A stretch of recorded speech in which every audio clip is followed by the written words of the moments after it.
கிறிஸ்துவுக்கு பிரியமானவர்களே, இன்றைக்கு பிரகாசிக்க என்ன செய்ய வேண்டும் என்பதை வேதத்தின் வெளிச்சத்தில் உங்களோடு கூட பகிர்ந்து கொள்ளப் போகிறேன்.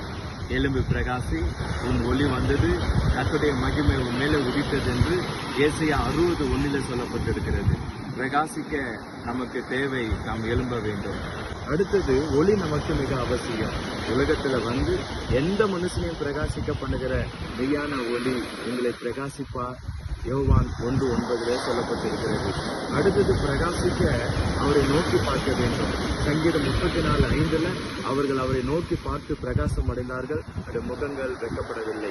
இன்னும் நாம் பிரகாசிப்பதற்கு என்ன செய்ய வேண்டும்? மோசேயோடு தேவன் பேசினதுனால அவன் முகம் பிரகாசித்தது. அதை ஜனங்கள் பார்த்து அவனை பார்த்து பயந்தார்கள். இன்றைக்கும் கர்த்தர் உங்களோடு கூட பேசுவாரேயானால் உங்கள் முகம் பிரகாசிக்கும். இந்த வார்த்தையை கேட்கிற அந்த வார்த்தையை நெகிட்டும் உங்கள் வாழ்க்கையும் பிரகாசிக்கும். கர்த்தர் உங்களை ஆசீர்வதிப்பாராக. ஆமென்.